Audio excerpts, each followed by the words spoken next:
Ang Devil Emperor. Credit to the author. 776 hanggang 84. Ang mga pangalan po na nandito ay galing sa mga name generator. Kung meron man pagkakatulad sa mga pangalan ng tao o lugar at pangyayari, ito ay tunay na hindi sinasadya. Sumulyap sa notula lang si Ethan, humarap ang ninuno ng dragon kay Lazaro, "Umalis ka na, may gusto akong sabihin sa bata." Pagkatapos ay kinagat ng dragon ang hangin. Kasunod ng bugzo ng init, napunit ang espasyo, na nagpapakita sa kabilang panig ng isang kahangahangang tanawin.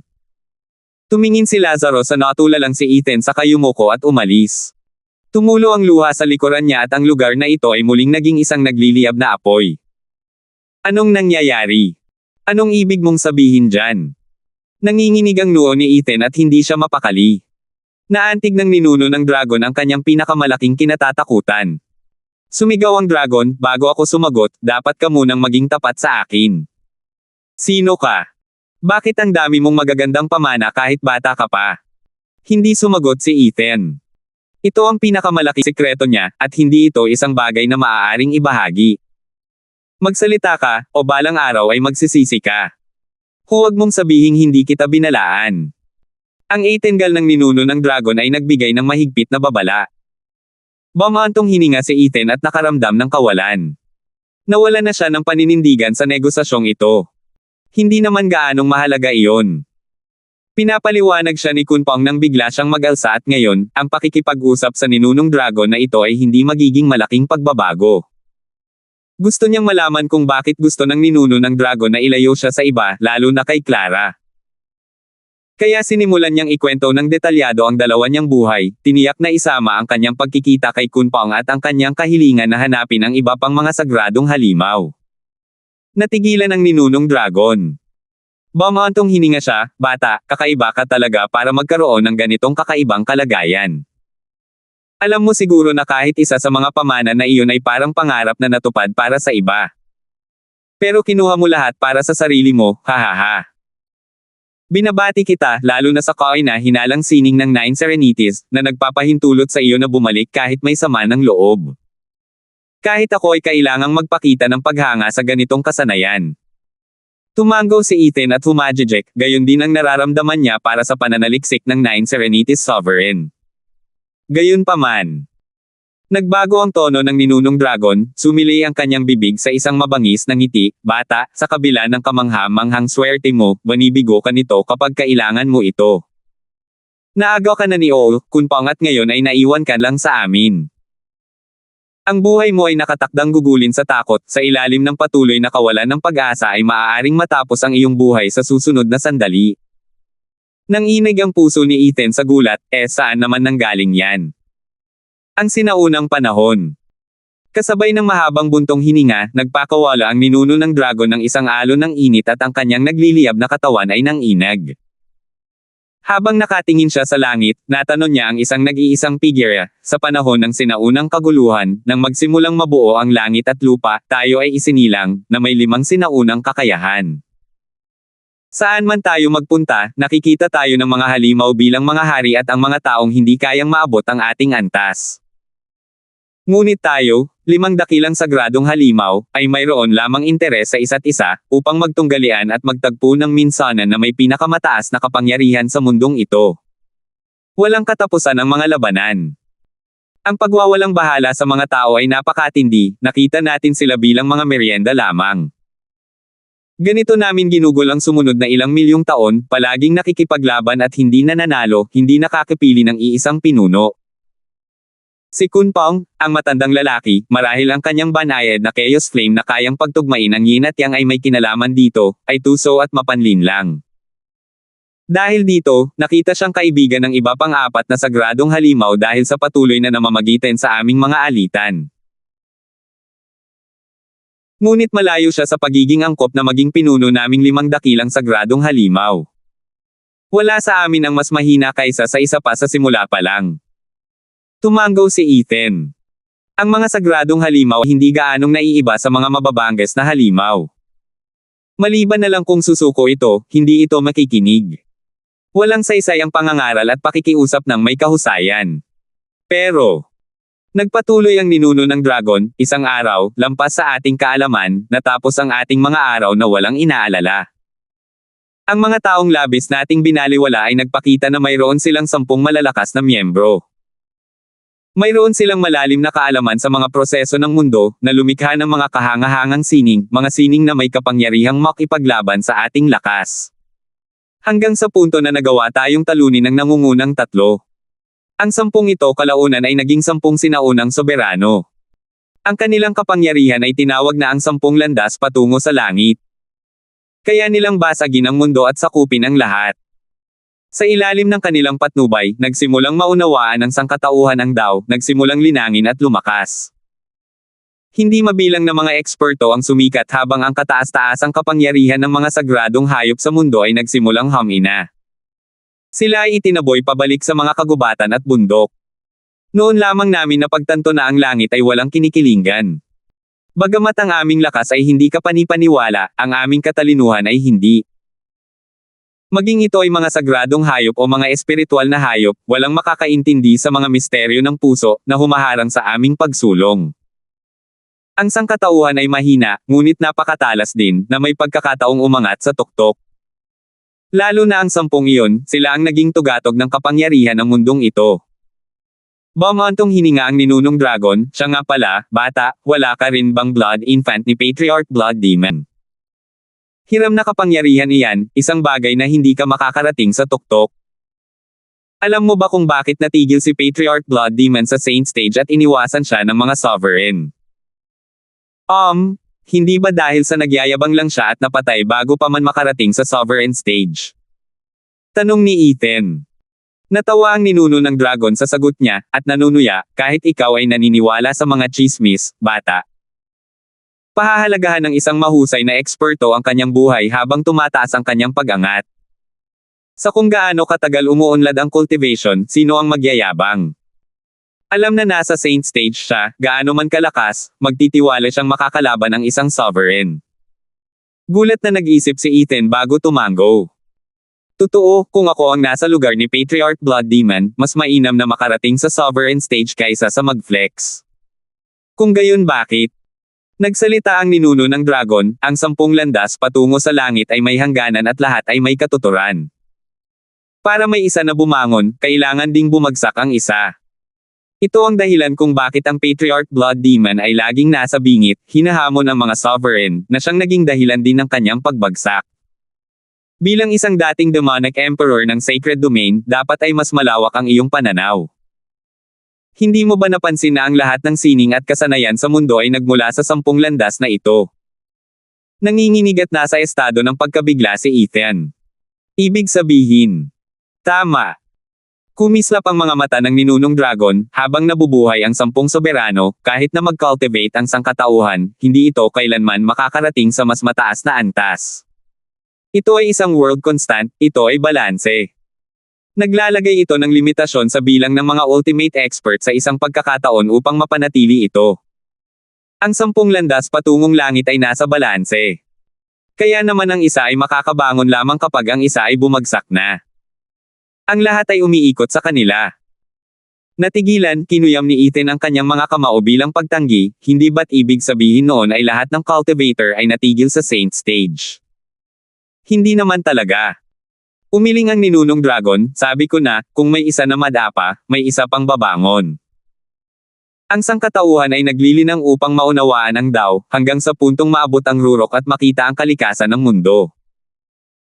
Tanging ang pananaw ng karamihan sa mga tagapagsaka lamang ang naaayon sa 10 landas, kaya pinuputol ang iyong kinabukasan. Ngunit sa pamamagitan ng pagkakaroon ng pananaw sa isang landas na labas sa 10 ito, ikaw ay magiging isang ganap na soberano sa iyong sariling karapatan. Pagkatapos, ayon sa kalooban ng langit, sa pag-angat ng isa, ang isa pa ay kailangang bumagsak. Nang hamani ni Patriarch Blood Demon ang mga sovereign, ginawa niya ito sa paniniwalang ang kanyang blood path ay nasa labas ng sa kanila, isang bagong landas na nagbigay daan sa kanya upang patalsikin ang isa sa 10 sovereign. Nagkamali siya, sa kasamaang palad, dahil ang blood, hindi, demonic blood path ay nasa ilalim ng landas ng 9 serenities. Ito ang nagbigkis sa kanya sa saint stage habang buhay. Ang kanyang blood infant ay kahanga-hanga, oo, ngunit isa lamang itong kasanayan, habang ang kanyang cultivation ay hindi kailanman makakarating sa rurok ng kapangyarihang tinatamasa ng 10 sovereign. Tumango si Ethan. Ito ang dahilan kung bakit pagkalipas ng maraming taon, wala nang ibang soberano na lumitaw bukod sa 10 sinaunang soberano. Napakataas ng mga kinakailangan. Kahit na wala roon ang 10 soberano, kailangan munang maunawaan ng isang tao ang kanilang landas upang maging patriarka nito bago umakyat sa soberano. Sa isang mundong may karangalan na tulad nito, halos walang sino man ang may ganitong mga kwalifikasyon. Malaki ang tsansa ng aking Panginoon, si Elder Yuan, na maunawaan ang landas ng puso. Sayang at kulang ang kanyang kakayahan, na pumipigil sa kanyang yugto ng paglilinang sa kabila ng kanyang malalim na pananaw. Umiling si Ethan at bumantong hininga. Ang daan patungo sa sovereign stage ay lampas sa kahirapan. Tiningnan siya ng ninunong dragon ng matalim sa kangumiti, hahaha, bata, sa tingin mo ba mahirap yan? Mali na naman, para sa amin, ang 5 dakilang sagradong halimaw at ang 10 soberano, ang soberano ay nasa nakaraan na. Ang talagang pinapahalagahan naming lahat ay kahit na nasa soberano na kami, lahat kami ay mga laruan lamang ng mundo, patuloy na nasa ilalim ng banta at hindi kayang mangibabaw sa mundo sa tunay na kahulugan. Ang 10 landas patungo sa langit ay maaaring mukhang matatag, ngunit hindi sila walang panganib. Nanganganib silang mapalitan. Kaya naman gusto naming magsikap para sa isang mas mataas na yugto. Ito ang nagdala sa susunod na serye ng magagandang kaganapan. Kasama pa rito ang iyong kapalaran. Nanginginig, bumigat ang ekspresyon ni Ethan habang kumukunot ang noo, naghihintay ng paliwanag. 777. Ang sangkatauhan ay nakatuon sa kaunawan. Upang umunlad, kailangan nilang dumaan sa mga yugto. Ang mga sagradong halimaw ay umaasa sa kapangyarihan at kailangang mag-ipon ng mas malaking kapangyarihan upang umunlad. Ito ang naging ugat ng pinakakakilakilabot na digmaan sa lahat ng panahon. Nagningning ang mga mata ng ninunong dragon habang kinakagat niya ang kanyang mga pangil, ipinapakita ang kanyang pagkauhaw sa dugo, lahat ng tao ay naghanap ng paraan upang umunlad, ngunit halos walang nagtagumpay. Ngunit 2 sovereign at 1 halimaw ay may kanya-kanyang ideya. Sila ang pinakamalakas na Heavenly Sovereign, ang pinakamapanlinlang na 9 Serenities, at ang pinakawalang prinsipyong si Kunpang. Kung hindi dahil sa kanya, hindi sana nagdusa ng ganito katindi ang Thunder Phoenix sa mapanlinlang na suntok ng Heavenly Sovereign. Nanginig ang puso ni Ethan, sinaktan ba ng Heavenly Sovereign ang Thunder Phoenix? Paano pa sa tingin mo nabuo ang Purple Lightning Gold Eye? Nanunuya ang Decimating Dragon Ancestor, bawat isa sa tatlong ito ay may kanya-kanyang paraan para malampasan ang Sovereign Stage. Gusto itong gawin ng Heavenly Sovereign sa pamamagitan ng Divine Eye of the Void na naglalaman ng lahat.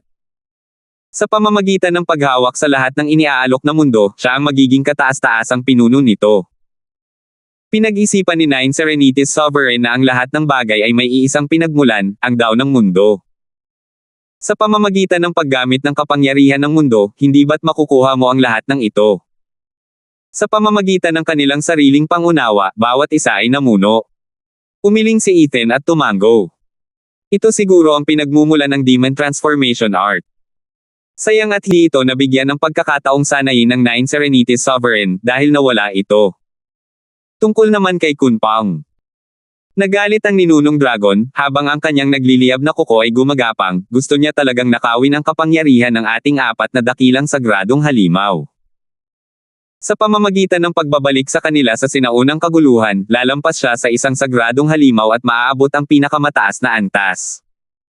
Ano, pinagsasama ang kapangyarihan ng 5 dakilang sagradong halimaw. Nagulat si Ethan.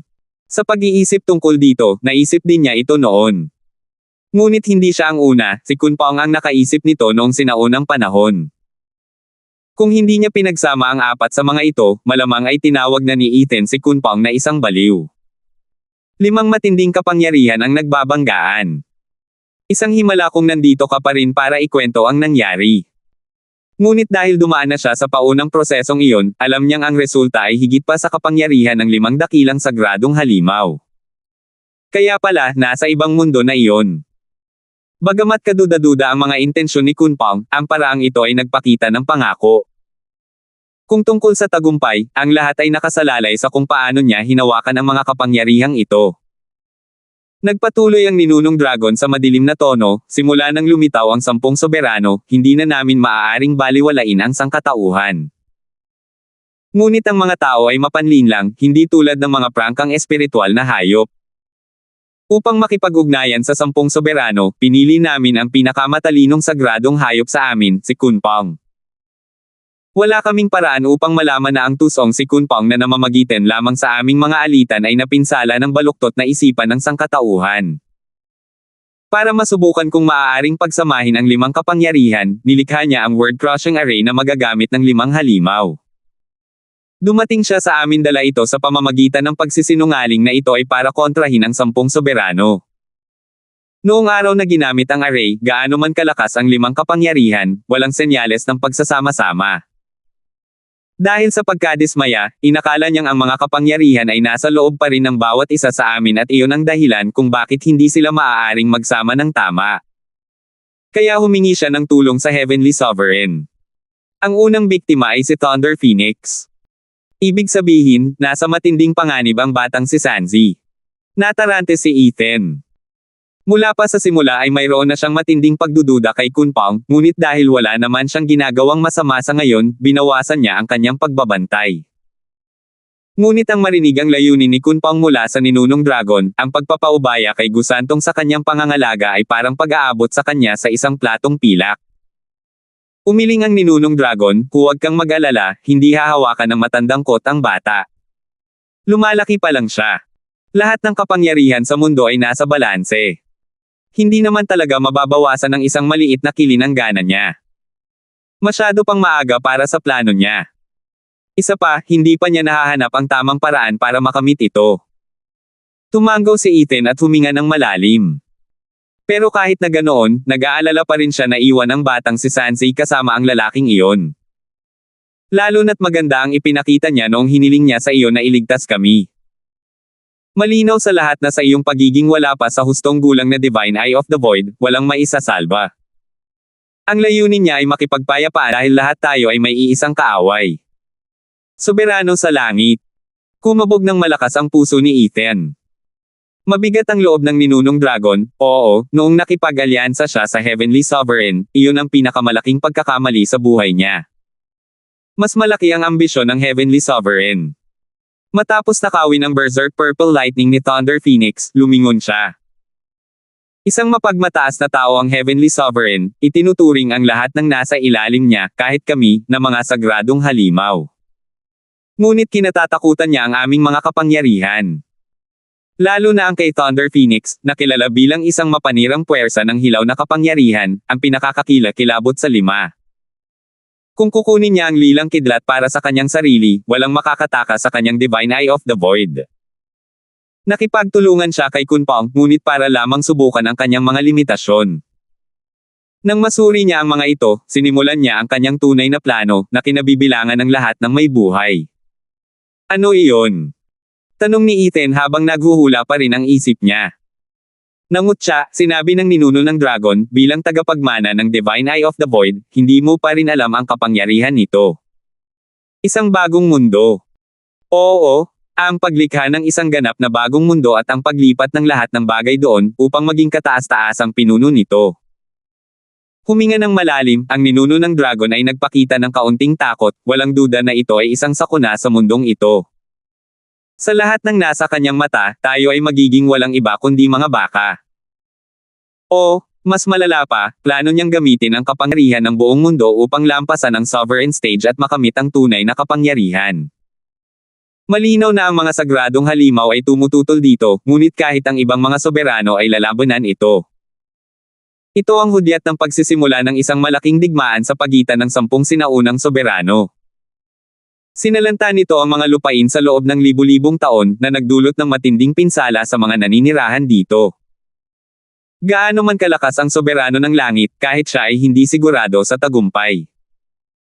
Upang matiyak na hindi matatalo ang kanyang ultimate skill, gumamit siya ng Imparting Stone, itinago ito sa likod ng isang kaharian. Nang malaman namin ito, plinano naming nakawin ito at alamin ang mga kahinaan nito. Ngunit di nagtagal, napansin ng Heavenly Sovereign ang aming plano. Sa galit, hinabol niya kaming apat na sagradong halimaw. Gamit ang kapangyarihan ng kanyang mata, nilikha niya ang mortal domain upang mahuli kami.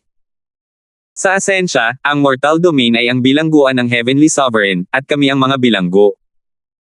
Araw-araw kaming inaatake ng Berserk Purple Lightning, gustong bawiin ang kanyang sining. Wala siyang ideya na kinuha ito ni Kilin, hahaha. Tumawa ang ninunong dragon, ngunit ang kanyang kagalakan ay may kasamang luha.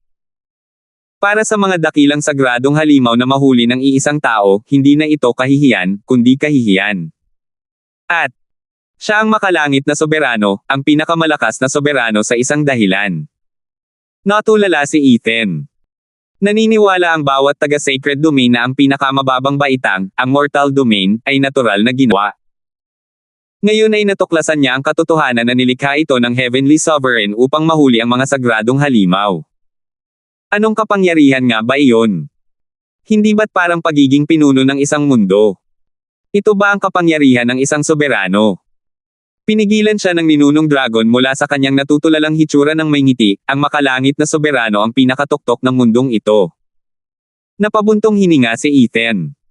Pagkatapos, gumala kami sa mortal na lupain, nagdurusa araw-araw, walang kaalam-alam sa takbo ng digmaan ng 10 soberano. Pagkatapos ay halos magdamag na nawala ang 10 soberano.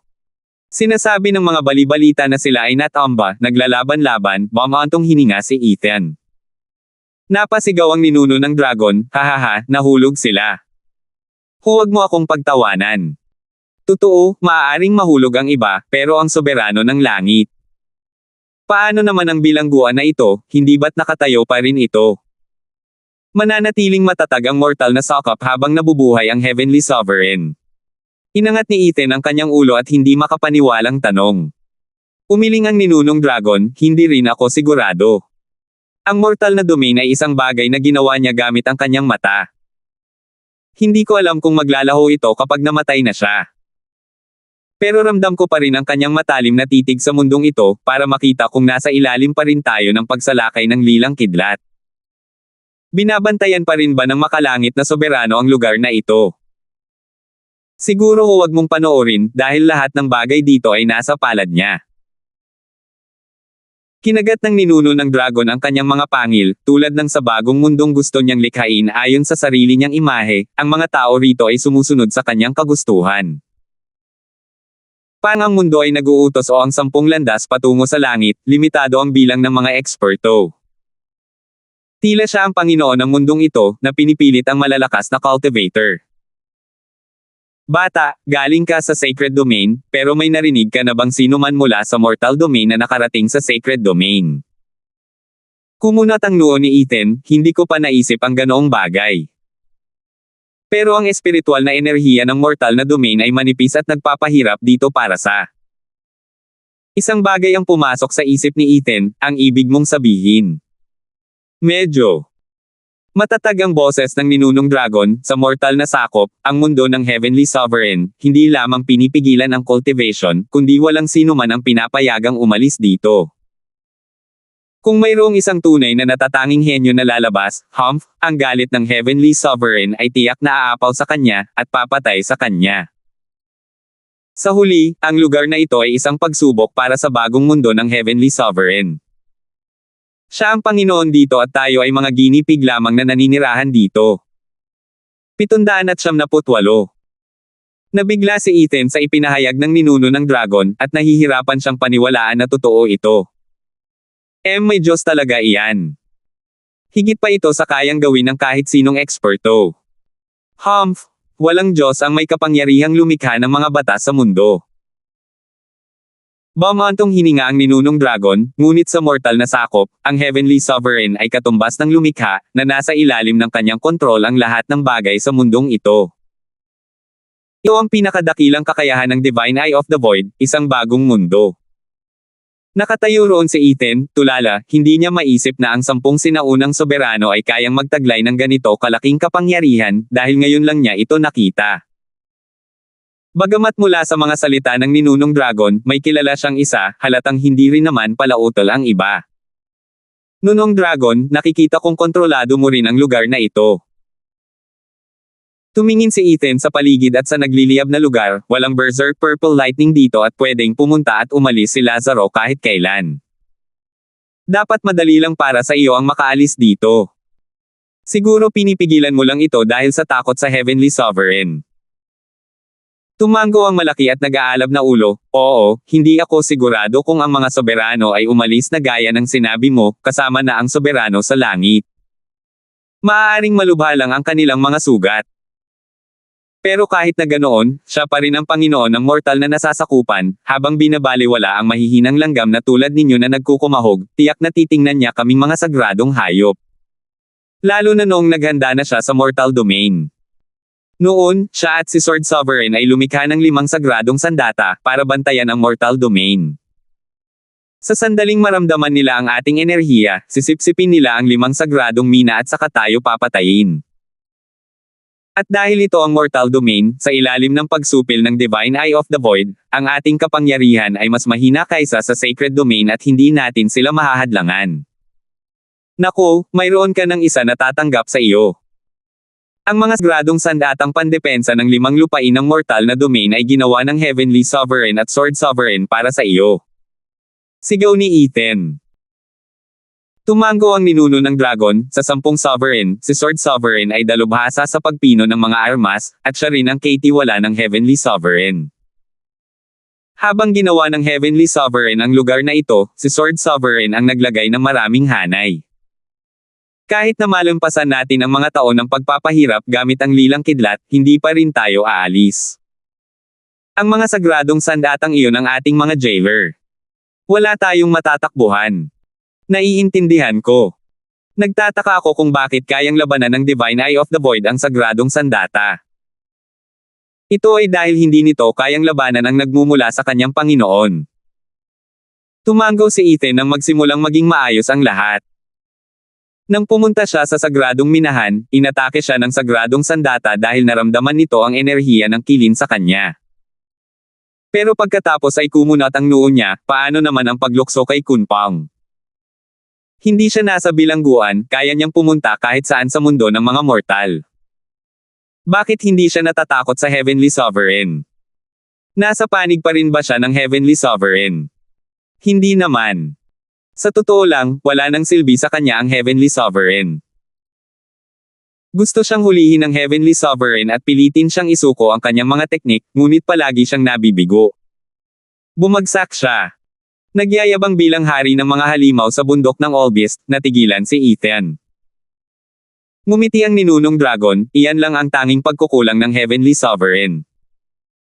Isa lamang siyang sovereign, gaano man siya kalakas, at hindi siya ang Panginoon ng totoong mundo para pamahalaan ang lahat. Bata, alam mo rin na kayang pagtugmain ng Chaos Flame ng lalaking Kunpang ang yin at yang, kayang pagsamahin ang primal Chaos Power na nasa pinagmulan ng bawat nilalang. Nagtatago siya sa Olbist Mountain Range para matakpan ng mga halimaw doon ang kanyang enerhiya. Kahit ang Heavenly Sovereign ay hindi siya mahahanap ng ganoon, maliban na lang kung lalabas siya mismo. Dahil itinatago siya ng mga halimaw, wala siyang pinagkaiba sa ibang mga taong nakikisalamuha sa mortal na dominyo. Bukod pa rito, hindi kailanman iisipin ng Heavenly Sovereign na dahil ikinulong tayo sa mga lugar na ito, ang matandang iyon ay matagal nang nagtago sa Olbist Mountain Range, na nasa loob pa rin ng kanyang bilangguan. Ang pinakaligtas na lugar ay siya ring pinakadelikado. Sigurado akong hinahanap ng Heavenly Sovereign ang kumag na ito sa mundong ito ngunit hindi niya siya kailanman mahahanap. Tumango si Ethan, ngayon ay napagtanto niyang napakatalino pala ng asul na apoy. O baka naman napakatuso ni Kunpang. Ngayon ay naipaliwanag ko na sa inyo ang lahat ng pasikot-sikot at dapat na mas maunawaan ninyo ang mundo. Ang babala ko ay dapat na mas malinaw na ngayon. Tinapos ng ninunong dragon ang kanyang malungkot na kwento at bumalik sa pangunahing paksa. Nanginginig ang buong katawan ni Ethan, nanlaki ang mga mata, nag-aalangan pa rin. Dapat alam mo na ngayon kung sino ang soberano sa langit. Siya ang gumawa ng mortal na sakop, ikinulong tayo at ginamit ang lilang kidlat para pahirapan tayo. Bakit hindi niya tayo pinatay? Hindi ba't para mahanap ang kanyang sining at hindi ito pag-aralin ng kahit sino? Ipinapakita lang nito kung gaano niya ito pinahahalagahan. Nakatitig kay Ethan, nagsalita ang emperador ng dragon, na halata naman kung gaano kalaki ang magiging banta ng isang taong makakakita sa Divine Eye of the Void. Hindi niya ito matatanggap. Kung hindi dahil sa krisis na dinanas niya noong inatake siya ng ibang mga soberano, hinding-hindi siya makakagawa ng record ng kanyang sining upang pangalagaan ito. Umiling si Ethan at ipinikit ang kanyang mga mata, nakakuyom ang kanyang mga kamao. Bumantong hininga ang ninunong dragon, bata, ikaw ang kahalili ng pinakamalakas na soberano. Ito ang iyong kapalaran at sumpa. Nang itulak ka ni Kunpang na hanapin si Kilin, iyon ay para makuha ka sa kanyang panig, ngunit sa huli, ang lahat ay nauwi sa iyong kasakiman, ang paghahangad ng sukdulang kayamanang iyon. Ngayon alam mo na ang banal na mata ng kawalang hanggan at ikaw ang target ng soberano sa langit. Ang iyong kaaway ang pinakamalakas sa mundo na maaaring kumitil ng iyong buhay anumang oras. At gusto mo pa ring isali ang iyong asawa at mga kaibigan sa panganib na ito. Paano kung isusuko ko na ito, paano kung sirain ko ito? Nanginginig si Ethan at pinagdikit ang kanyang mga ngipin. Umiling ang ninunong dragon, bata, alam mo ba ang ibig sabihin ng kahalili? Hindi lang ito kasanayan, kundi pati na rin ang landas. Ang Divine Eye of the Void ang pinakadakilang kasanayan ng Heavenly Sovereign, na nasa loob nito ang kanyang landas ng kawalan. Habang sinasanay mo ito, magkakaroon ka ng mga kaalaman at makikipag-ugnayan sa Tao. Tumatagos ito sa iyong mga buto, pinupuno nito ang iyong kaluluwa. Hindi ka nito iiwan hanggat nabubuhay ka. Ano ang silbi ng pagsira sa kasanayan? Hahanapin ka pa rin ng Heavenly Sovereign mula sa iyong aura. Nanginginig si Ethan, at may pagsisising bumabalot sa kanyang puso. Nanigas ang kanyang pangakay at dumaloy ang dugo. Bakit ko nga ba sinanay ang kasanayang ito? Bata, mukhang ayaw mo pa ring sumuko. Pero, nagpatuloy ang ninunong dragon, kung hindi ka bibitaw, pinapatay mo ang iba. Ayaw mong magdusa sila dahil sa iyong mga pagkakamali, ngunit balang araw ay mamamatay sila sa kamay ng soberano ng langit. Habang lalo mo itong kakapit dito, lalo itong nawawala. Bitawan mo ito at darating ito. Hindi pa ba sapat na makita silang ligtas mula sa malayo? Napuno ng pagkadismaya ang mga mata ni Ethan. Nag-iisa na siya sa buong unang buhay niya, pero hindi na ngayon. Ngunit ang tadhana ang pinakamalaking kalokohan para sa kanya. Para hindi na mag-isa, kinailangan niyang maglakad ng mag-isa. Hahaha, kung mayroon mang tadhana, sino ang nagplano nito para sa akin, na pinaglalaroan ako ng ganito kalaki? Nagpakita si Ethan ng isang ngiting nagpapakita ng kanyang pagkukulang, puno ng walang katapusang kalungkutan at kawalan ng kasiyahan sa mundo. Gumamit ang ninunong dragon ng isang matalas na kuko upang tapikin ang kanyang balikat, hoy, bata, huwag kang matalo dahil lang sa maliit na bagay. Malakas ang soberano sa langit, ngunit may kakayahang magapi. Hanggat sinusunod mo ang aking mga turo, tayong mga sagradong hayop ay magtatagumpay sa kanya, at malalampasan mo rin ang pagdurusang ito. Bago iyon, huwag mong hayaang malinlang ka ng mga walang kabuluhang bagay. Lagi mong sundin ang aking mga salita higit sa lahat. Pagkatapos niyang magsalita, nagliyab ang katawan ni Ethan sa isang gininto ang apoy, kasunod nito ay lumitaw din ang asul na apoy, kasabay ng pagkislap ng lilang kidlat at pulang liwanag ni Kilin. 4 sa mga kapangyarihan ng sagradong halimaw ang lumabas. Kahit ang ninuno ng dragon ay kinailangang huminto. Anong nangyari lang? Pagkatapos ay isang napakadilim na enerhiya ang kumalat kay Ethan, hinihigop ang 4 na kapangyarihan at dahan-daang pinagsasama ang mga ito. Ito. Nanginig sa kawalan ng ninuno ng dragon ng nanlalaki ang mga mata. Pumutok. Kasabay ng dagandong ng kulog, sumabog ang mga itim na apoy, at sa ilalim ng hindi makapaniwalang tingin ng decimating dragon ancestor, ang katawan ni Ethan ay nababalutan ng mga itim na apoy na may mga kidlat na kumikislap sa loob. Isang kinatatakutang kapangyarihan ang pinakawalan na nagpanginig maging sa decimating dragon ancestor. Ito ba ang anyo ng ating pinagsamang kapangyarihan? Nakatayo roon, bumulong ang ninuno ng dragon, ngunit ang ating mga kapangyarihan ay nagmula sa sinaunang kaguluhan, na ang buhay ang nasa kaibuturan nito. Kaya bakit ako nakakaramdam ng ganap na pagkawasak kapag nararamdaman ko ang kapangyarihang ito? Kahit ako ay natatakot dito. Tinapik ng ninunong dragon ang itim na apoy gamit ang kanyang kuko. Isang kalabog ang kumatok at mabilis niyang binawi ang kanyang kuko. Kung titingnang mabuti, nabura ang mga kaliskis sa kuko. Hindi ito maaaring maging. Hinihingal na tiningnan ng ninuno ng dragon ang itim na apoy ni Ethan na parang isa itong halimaw. Ito ba ang hinahangad ni Kunpang? Ngunit hindi ito kapangyarihang mangibabaw, kundi ang mangwasak. Lumiit ang itim na apoy at pumasok kay Ethan. Ngunit nang tumingin si Ethan sa ninuno ng dragon, nabigla siya sa takot. Ang mga mata ni Ethan ay malamig, puno ng walang katapusang pagkawasak. Lalo na ang kanyang kaliwang mata na may hawak na parehong itim na apoy at itim na kislap. Nunong dragon, ang mga bagay na isusuko ko ngayon ay babawiin ko balang araw. Gagamitin ko ito, naiiba sa apocalyptic thunder flame eye ng Heavenly Sovereign. Matatag ang kalooban ni Ethan. Natulala ang decimating dragon ancestor, tanging ang malaking ulo lamang ang iniyuko niya dahil sa matinding takot na nararamdaman niya. Ang aura ng pagkawasak na nagmumula sa itim na apoy ng kulog ay nagparamdam sa kanya ng matinding takot. 779. Sa nagliliyab na espasyong puno ng gininto ang apoy, may isang bahaging hindi nagalaw. O mas mabuti pa, ang gininto ang apoy ay palaging nakapaligid dito dahil sa takot. Nakatayo si Ethan sa gitna, matalim na nakatitig sa katawan ng decimating dragon ancestor gamit ang matatalim na tingin. Ang kaliwang mata niya ay madilim na may mga kislap ng itim na apoy at kumikislap na itim na kidlat. Habang ang kanang mata niya ngayon ay may 6 na gininto ang halo. Ang Divine Eye of the Void ay nasa ika-6 na yugto na. Tiningnan ng decimating dragon ancestor ang kakaibang ito at nanginag. Pakiramdam niya ay may nabangga siyang pamilyar na figure, parang Heavenly Sovereign.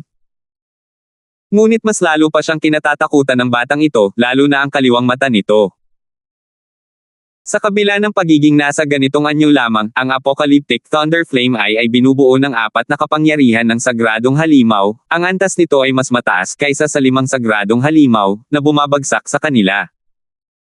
Lohikal lang, ang Black Eye ay nasa isang mahinang gumagamit at hindi iyon dapat gumana sa kanya. Pero sinasabi sa kanya ng instinct na matakot dito. Bahagyang nang hinayang siya nang ibigay niya ang decimating golden flame kay Ethan at humantong sa paglikha ng isang bagay na kasuklam-suklam. Iniisip ni Kunpang ang lahat ng posibleng paraan kung paano niya makukuha ang ultimate power, ngunit isang tuta ang natisod dito. Iniisip ko kung ano ang magiging itsura niya kapag nalaman niya. Nakahinga ng maluwag ang ninuno ng dragon sa puntong ito. Isang tunog ang nagmula sa kaliwang mata ni Ethan at pinagdikit niya ang kanyang mga ngipin. Hawak ang kanyang mata, nang alisin niya ang kamay, bumalik ito sa normal, at may dugong umaagos mula rito. Anong problema? Tanong ng ninuno ng dragon. Umiling si Ethan. Ang matinding pagkalugi na naramdaman niya ay nagpaisip sa kanya kung paano lalabanan ang Heavenly Sovereign pagdating ng panahon kung saan ang mga karaniwang pamamaraan ay walang silbi. Sa kanya naalala ang kinatatakutang kidlat, ang kapangyarihang laging hindi kayang abutin ni Kunpang. Uminit ang ulo niya at ang 4 na sagradong kapangyarihan ng halimaw ay bigla na lamang lumabas, gamit ang Demon Transformation Art para pagsamahin ang mga ito tulad noong nilabanan niya si Lazaro. Ngunit nang magtagumpay siya, napansin niyang ang kidlat ay tunay na kasuklam-suklam. Hindi na kaya ng sarili niyang katawan ang paghihirap. Wala siyang paraan para panatilihin ito sa kanyang katawan, kung hindi ay kakainin siya nito ng buhay. Kaya naisip niya kung paano ito aalisin kapag ito ay kusang nasira. Ang kidlat ay gawa sa mga kapangyarihang nasa loob niya. Dahil ang pinagmumula ng mga kapangyarihang ito ay sa kanya, ito ay babalik, at maaaring magliyab mula sa isang kislap lamang. Hindi ito katulad sa Double Dragon Gathering, kung saan ito ay pansamantala lamang. Hindi ba ako naglalaro ng apoy dito? Swerte niya, bigla niyang naisip ang sining ng Divine Eye of the Void. Binibigyang diin nito ang espasyo at kawalan, kayang pigilan ang lahat at wala. Pagkatapos ay pumasok siya sa ika-6 na yugto ng Divine Eye of the Void, ang Void Domain, ng ganoon lang kabilis. Sa kawalan, isang espasyo ang nilikha, katulad ng bagong mundo ng Heavenly Sovereign na gusto niyang likhain. Pagkatapos ay naisip niya ang Apocalyptic Thunder Flame Eye at naunawaan niya. Ang Void Domain ay nasa loob ng kanyang kaliwang mata at iniimbak ang Thunder Flame, na ginagawang Apocalyptic Thunder Flame Eye. Naging malinaw sa kanya kung bakit sasabihin ng Heavenly Sovereign na sa pamamagitan ng pag-unawa sa Divine Eye of the Void, maaaring magsanay ang isang tao sa Purple Lightning Gold Eye. Ito ang sikreto. Habang pinag-aaralan niya ang pangunahing sining, may mga aksidenteng nangyari. Nagrebelde sa kanya ang matang parang kulog na siyang nagpasit sa kaliwang mata niya. Masyado bang malakas ang Thunder Flame para kayang hawakan ng Void Domain o sadyang hindi matatag? Nawawala ba sa akin ang ikalimang kapangyarihan ng sagradong halimaw? Hindi ba kumpleto ang mata ng kulog at kidlat? Kumislap ang mga mata ng Decimating Dragon Ancestor at humugot ng hininga. Salamat sa Diyos at hindi pa kumpleto ang Thunder Flame, kung hindi ay mas malala pa sana ang bata kaysa sa Heavenly Sovereign. O kaya naman ay nag-aanyaya tayo ng mas malalang sakuna para harapin ang una, na tayo mismo ang may gawa. Pareho silang malalim ang iniisip, may kanya-kanyang gustong gawin. Nang gumaling ang sugatang mata, pinunasan ni Ethan ang madugong luha at nagsalita sa mabigat na tono, ninuno ng dragon, sinabi mong may paraan ka. Ano iyon? Ano ang magagawa mo kung napakadali mong nahuli? Hay nako, bata, huwag mo kaming masyadong minamaliit. Bamulong ang ninuno ng dragon, maaaring pinasimple ko ang mga bagay-bagay, ngunit malaki ang ibinayad ng Heavenly Sovereign para masugitan tayo ng husto. Siguro kaya siya nagtatago ng matagal matapos harapin ang ibang mga sovereign. Sa aking nakikita, dapat ay nasa bingit siya ng panganib. Ibig kong sabihin, matagal na ang nakalipas at wala siyang nakikita sa Sacred Domain o sa harap natin. Hindi ba niya gustong maibalik ang kanyang sining? Ito lang ang tanging paliwanag. Nanginginig ang puso ni Ethan. May punto nga ang dragon na ito. Dahil hindi pa siya patay at hindi pa nakakabangon, ibig sabihin ay ganoon siya ka-stock. Siguro ganoon talaga siya kasugat. Kaya nga dapat nating samantalahin ang pagkakataong ito. Nang makita ang pagkilala sa mga mata ni Ethan, sinabi ng ninuno ng dragon, bago bumalik ang soberano ng langit, kailangan muna nating buksan ang mortal na sakop at lumabas, at saka natin siya patayin habang mahina pa siya. Wala nang mas tamang panahon para talunin ang pinakamalakas na tao sa mundo. Kumurap ang mga mata ng ninuno ng dragon. Tumangala si Ethan at saka kumunat ang noo, ang mortal na sakop ay hindi isang simpleng espasyo na gawa sa isang harang, kundi isang mundo mismo, kahit na mas maliit. Hindi magiging madali ang pagsira nito. Kung wala ang kapangyarihan ng isang soberano. Hahaha, huwag kang mag-alala. May plano na ako. Buong kumpiyansang tumawa ang ninuno ng dragon, gagamit tayo ng isang recoiling array para umatake ng may matinding kapangyarihan at sirain ang selyo nito sa atin. Pagkatapos, tayo, ang mga sagradong halimaw, ay makakalabas lang sa ating pinagtataguan at walang makakapigil sa atin, hahaha. Nanginginig ang noo ni Ethan habang sinasabi, recoil array. Iyan ang ginagamit ko sa isang bayan para harapin ang fog array ng isang demonyong twerp. Hindi naman mahirap, pero para matamaan ang isang bagay na kasing laki ng mortal na sakop, kailangan nito ng isang bagay na napakalaki at may napakalaking kapangyarihan. Ang buong kapangyarihan ng mortal na sakop. Kumislap ang mga mata ng ninunong dragon, ang 5 lupain ng mortal na dominyo ay bubuo ng bawat recoil array. Ang kanilang kapangyarihan ay sapat na upang basagin ito, durugin ang mundo ng Heavenly Sovereign. Ano? Nanginginig si Ethan habang sumisigaw, kung ang buong lupain ang basehan, magtatayo ng kompletong recoil array. Gaano kalaki ang magiging resulta nito? Bukod sa napakaraming resources na kailangan, ang 5 lupain ay magkasalungat pa rin. Sino ang sasang-ayon sa plano mo na magtayo ng isang nakakabaliw na array? Tama ang punto mo. Iyan ang ubod ng problema. Tumango ang ninuno ng dragon, bago ka maging Panginoon ng mortal na nasasakupan, imposibleng may tayo ito. Lalabanan ka ng mga paksayon sa bawat hakbang. Kaya naman naniniwala akong imposibleng umasa kay Lazaro lamang. Mabuti na lang at nandyan ka. Ngayong kasama ka na namin at mayroon ka ring parehong kaaway, dapat ay magkasama tayong lumaban, at magkaisa. Kung kami, mga sagradong halimaw, ay hindi napigil ang lumabas, mas madali sana ang pag-alipin sa sangkatauhan para magayos ng hanay kaysa sa pagpunta sa iyo. Tumigas ang mukha ni Ethan at saka siya tumango. Whoosh! Ibinuko ng ninuno ng dragon ang bibig nito at bumuga ng matinding init. Pagkatapos, lumabas ang tatlong malalaking kumikinang na gininto ang bola. Para silang gintong bowl ang ginamit ni Lazaro noong iniligtas niya si Ethan, libu-libong beses lang ang laki. Ang tatlong nagliliyab na bola ng liwanag ay lumutang sa harap ni Ethan. Nang maramdaman ang nagliliyab na apoy sa loob, kinailangan niyang umatras ng ilang hakbang sa takot. Mukhang pagod ang ninunong dragon pagkatapos ng pagsisikap na iyon. Bata, kailangan mo kaming tulungan dahil wala kaming magagawa para magbigay ng direktang suporta. Inumin mo lang itong tatlong dragon breath pills at gamitin mo ang mga ito para iligtas ang buhay mo. Ito. Naramdaman ni Ethan ang napakalaking lakas ng malalaking bola ng liwanag at napalunok. Habang tumatawa, itinaas ng ninuno ng dragon ang kanyang ulo. Ang mga dragon breath pills na ito ay may taglay na kapangyarihan ng isang ganap na kapangyarihan ng dragon breath ko. Kahit ang isang soberano o iba pang sagradong halimaw ay hindi makakalaban ito. Kung tungkol naman sa angkan ng Sheng sa Sacred Domain, isa sa kanila ay sapat na para lipulin sila. Pero ang pagbibigay sa inyo ng tatlong ito ay nagpapagod sa akin at nangangailangan ng pahinga. Dahil nasa bilangguan ako, walang sino man ang darating para samantalahin ang aking kahinaan. Hahaha, kahit na nakulong ako, ligtas ako. Ninuno ng dragon.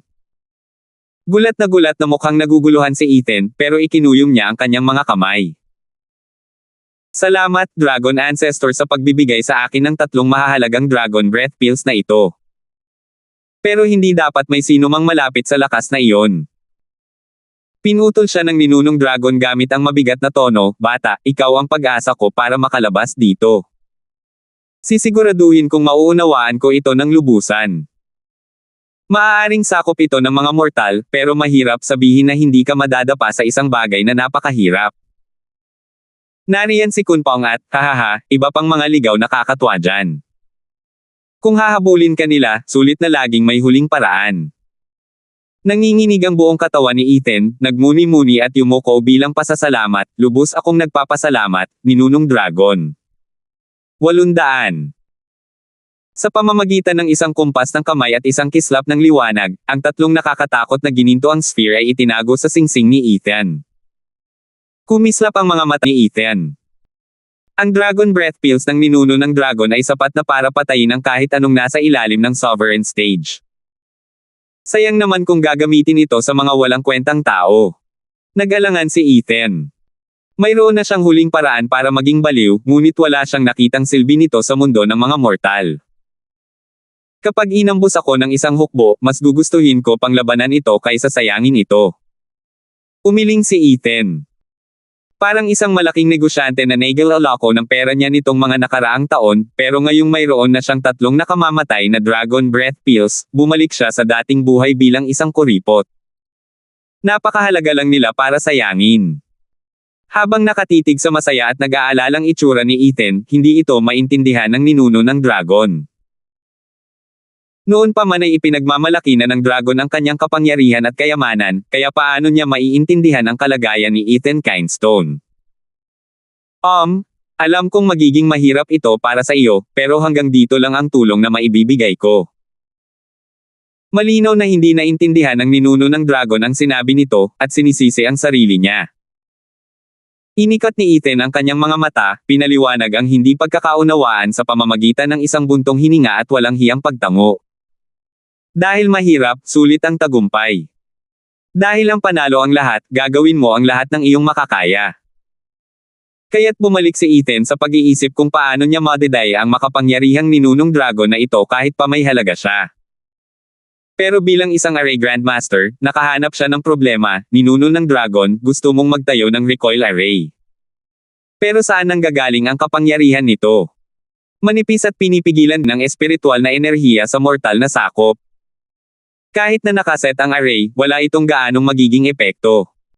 Maliban na lang kung gagamitin natin ang 5 sagradong mina. Ninuno ng dragon, hinihiling ko sa iyo na pahiramin mo ako ng 100 dragon breath pills at aagawin ko ang mga sagradong mina. Nang makahanap ng isang lohikal na dahilan, umungol si Ethan sa pag-asa. Paf! Paf! Malapit ng samuka ng dugo ang ninunong dragon. 100. Ano ang ibig mong sabihin sa akin, isang dispenser? Nakatitig sa kanya, umiling ang ninuno ng dragon. Walang silbi. Hindi pinapansin ang katotohanang ang 5 minahan ay mayroong mga hanay ng Sword Sovereign upang harangan ang kanilang pagmimina at bawasan ang kapangyarihan ng mga sagradong armas sa pagpatay sa atin kung kinakailangan. Kahit na makuha natin ang mga ito sa pamamagitan ng isang himala, hindi ito sapat upang basagin ang hadlang na ito. Ito ay isang mundo sa sarili nito, kahit na medyo mas maliit kaysa sa Sacred Domain. Ano kung ganoon? Kulang ang lakas nito para mapalakas ito. Kumunat ang noo ni Ethan at bumaantong hininga. Sabi ng ninuno ng dragon, nalaman ko na. Ito rin ang pangalawang problema ng planong ito. Pag-set up ng drawing array sa Whirlwind Tunnel. Tunnel ng hangin sa mundo. Nagulat si Ethan, ano iyon? Paliwanag ng ninunong dragon, ito ang perpektong halimbawa kung bakit sa kabila ng kadakilaan ng mata ng Heavenly Sovereign, nasa Sovereign stage pa rin ito. Ang mortal domain na nilikha niya ay parang isang maliit na mundo, ngunit mayroon itong kahinaan, na nakatali sa sacred domain, ang Whirlwind Tunnel. Isipin mo. Dahil sa hindi kapani-paniwalang espiritual na enerhiya ng sacred domain, dapat itong tumago sa mortal domain sa pamamagitan ng tunnel na ito, ngunit pinipigilan ito ng harang ng mortal domain. Nauwi ito sa pagtitipon sa isang lugar, na humahantong sa pagbuo ng isang kakaibang bulsa sa paglipas ng panahon. Kung paanong ang lugar kung saan nakalagay ang bilangguan kung ito sa isang katulad na wind tunnel, ang lihim na kaharian ng Ultimate Clarity Sect. Dito, ang espiritual na enerhiya ay makapal at direktang patungo sa sacred domain. Kaya naman mabilis na dumarating ang kaliwanagan ng kanilang mga disipulo at maaaring bumuo ng partikular na kaluluwa ng Taiji domain. Ibig sabihin, mararating natin ang sacred domain sa pamamagitan ng tunnel na ito. Sigaw ni Ethan. Umiling ang ninuno ng dragon, sana ganoon lang kadali. Isa lamang itong kuweba na halos hindi na makakadaan ng anumang espiritual na enerhiya. Wala nang ibang makakatawid dito. Magagamit lamang natin ang espiritual na enerhiya nito upang makatakas sa lugar na ito. Sa pamamagitan ng paggamit ng isang drawing array, kukuha ito ng maraming enerhiya mula sa sacred domain. Gamit ang kapangyarihang ito, masisira natin ang harang. Ngunit ang solusyong ito ay may kaakibat na problema. Dahil ang wind tunnel na ito ay lumikha ng maraming kakaibang bulsa, tulad nito, habang ang ilan ay mabuti para sa paglilinang, ang iba ay nakamamatay. Bagamat may iisang pinagkakasunduan sa kanilang lahat. Maging sila man ay isang impyerno o paraiso, lahat ay nasa ilalim ng pagmamayari ng isang malakas na paksayon. Kaya upang makapagtakda ng hanay sa kanila, hindi mo lamang kailangang harapin ang kanilang mga panganib, kundi kailangan mo ring harapin ang sinumang sumasalungat sa iyo. Tumanggaw si Ethan. Dahil nakaayos na ang power supply, posible na ang recoil array. Bagamat. At paano ko naman mahahanap ang Whirlwind Tunnel kung gaano kalaki ang mortal domain nito? Hindi mo naman ako maaasahang tatakbo araw at gabi, di ba? Kumunat ang noo ni Ethan. Ngumiti ang ninunong dragon, ang kanyang mga mata ay kumikislap sa pagmamalaki. Teka, noong ang Infernal Gorge na kinaroroonan ko ay inaanod sa 5 lupain ng mortal na sakop, sa kabila ng patuloy na pagtama ng Berserk Purple Lightning, naramdaman ko pa rin ang magaspang na lokasyon kung nasaan ang Whirlwind Tunnel.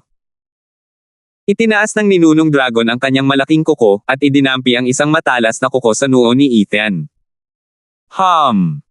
Isang nakikitang alon ang dumaan at naramdaman ni Ethan ang init sa bahaging iyon.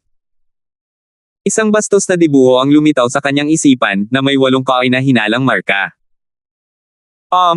Ninuno ng dragon, hindi gaanong malinaw ang dibuho. Sino nga ba ang nakakaalam kung nasaan ang mga tunnel na ito? Nanginig ang mukha ni Ethan. Bukod sa 8 lugar, halos hindi matukoy ang nakapalibot na tanawin, kung ito ba ay bundok, kagubatan, o kapatagan.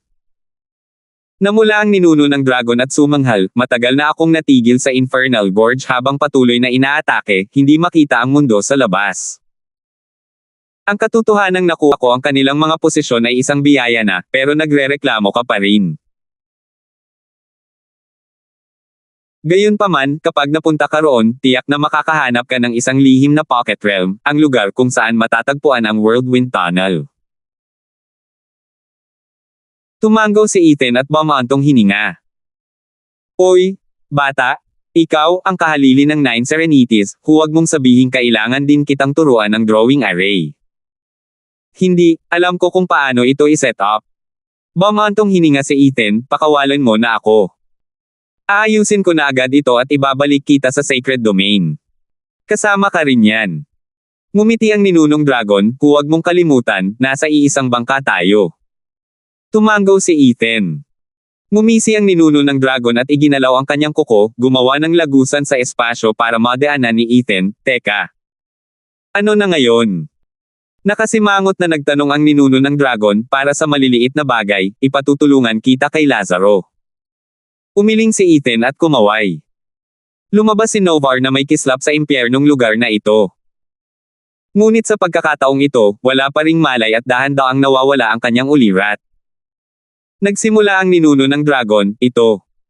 Anak kong babae. Matatag na nagsalita si Ethan, na natili siya sa kritikal na kalagayang ito simula nang tanggapin niya ang matinding suntok ni Lazaro.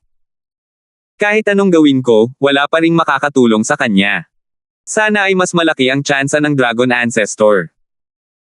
Habang sinusuri si Novar, sumigaw ang ninunong dragon, ang pinagmumula ng kapangyarihan ng espiritual na halimaw na ito ay ang Berserk Purple Lightning.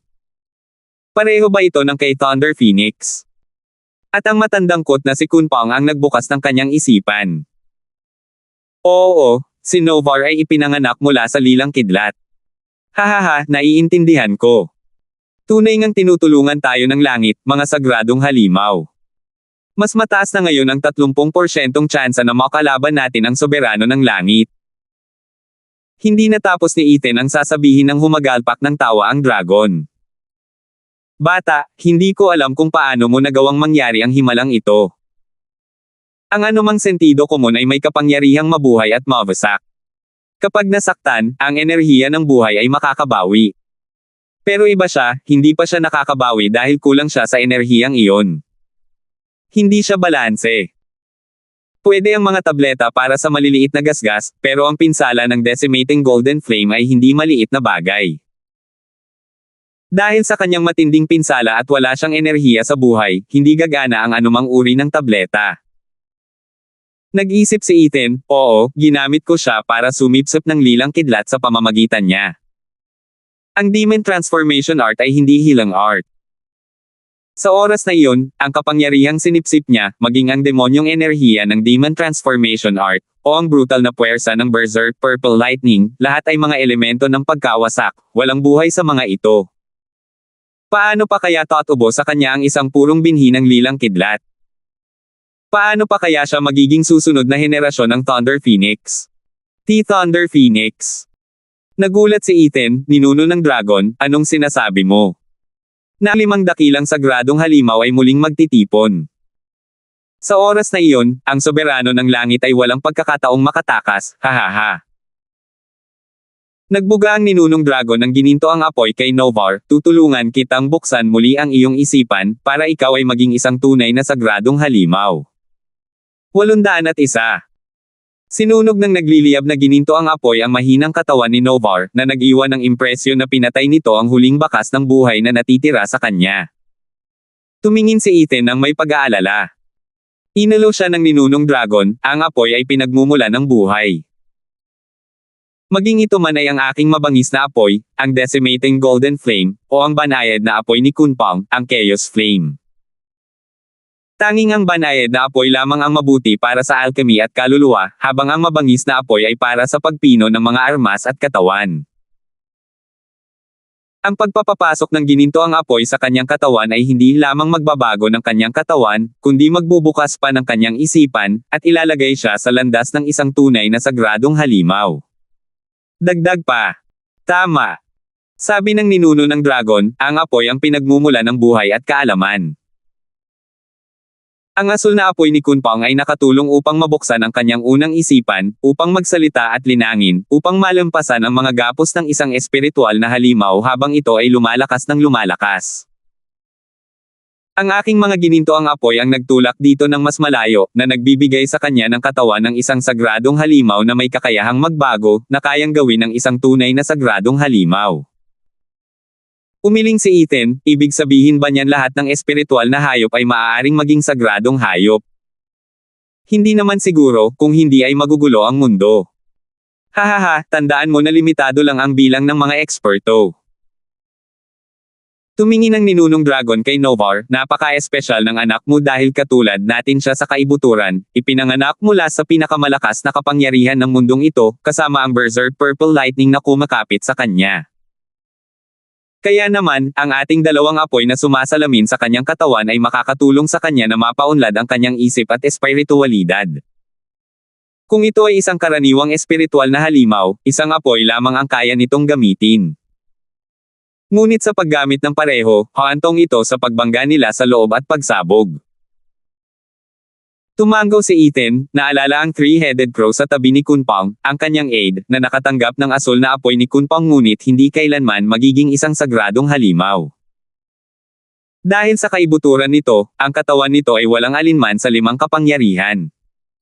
Hindi napigilan ni Ethan ang mapangiti sa ninunong dragon, paano naman ako? Wala ba akong dalawang apoy na dala mo?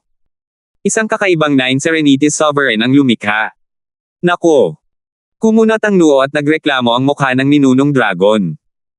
Naiinggit talaga si Ethan sa kakaibang pangangatawan. Sino ba naman ang hindi gugustuhing magkaroon ng katawan na kayang magtaglay ng apat na sagradong kapangyarihan ng halimaw at pagsamahin ang mga ito sa isang kapangyarihang hindi pa naririnig? Kahit siya ay inaamin ito. Ngumiti si Ethan, mukhang mayabang. Lahat ay konektado, iyan ang pangunahing paniniwala sa likod ng Demon Transformation Art. Lahat ay maaaring baguhin para magamit ng gumagamit. Ito ay tunay na malaswa. Hindi maaaring magsanay ang mga sagradong halimaw sa mga pamamaraan ng paglilinang ng tao kung hindi ay matagal na niya itong ninakaw. Lalo na si Kunpang, kung alam niyang ang Demon Transformation Art ang paraan para pagsamahin ang kapangyarihan ng mga sagradong halimaw, kikilos sana siya agad. Nagulat si Ethan nang magising at pinagmasdan si Novar na natatakpan ng asul na apoy na may nagliliyab na gininto ang apoy sa ibabaw. Nagsanib ang asul na apoy at gininto ang apoy, na bumuo ng isang mabangis na buhawi, na nagangat kay Novar pataas sa ere. Nalito si Ethan habang ang ninuno ng dragon ay mas kalmado kaysa dati. Boom! Pagkatapos ng pagsabog, sumabog ang lilang kidlat, na binura ang apoy na parang buhawi. Ang sumunod ay isang pagbaha ng kidlat sa lahat ng dako, nakapalibot sa isang 8 taong gulang na batang babae na may mahabang lilang buhok at isang lilang damit. Siya ang pinakakaibig-ibig na nilalang, na may kulay rosas na pisngi, matingkad na mga mata at mapuputing ngipin. Nagulat si Ethan. Tumawa ang ninuno ng dragon, hahaha, tapos na ang pagbabago. Sa kaunting pagsasanay, ang batang ito ang magiging susunod na Thunder Phoenix. Idagdag pa ang anak ni Kilin, muling magtitipon ang 5 dakilang sagradong halimaw. Ninuno ng dragon, anak ko ba siya? Siyempre naman, ama. Napakurap si Ethan. Lumutang pababa ang dalaga habang kumikislap ang lilang kidlat. Maliwanag ang ngiti niya habang tumatalon palapit kay Ethan at lumundag sa mga bisig nito, siyempre, anak mo ako. Hindi mo ba ako nakikilala? Siyempre hindi. Kumaibot ang talukap ni Ethan, niyakap ang batang babae. Nang makita ang pamilyar na ekspresyon sa mga mata nito, nakaramdam siya ng pagkalito, kung ako ang pipili, mas maganda kung Thunder Skylark. Nagtanong si Novar, bakit? Ngayong nagkatawang tao na ako, anak mo na talaga ako. Hahaha, hindi mo maiintindihan. Naging seryoso si Ethan, dahil sa ugali mo ngayon, ibig sabihin ay isa ka ng sagradong halimaw, na hawak ang balabal ni Thunder Phoenix. Ibig sabihin, magiging target ka ng Heavenly Sovereign. Kung gayon, maaari ka pang mamatay. Kumurap-kurap si Novar habang naguguluhan, sino yan?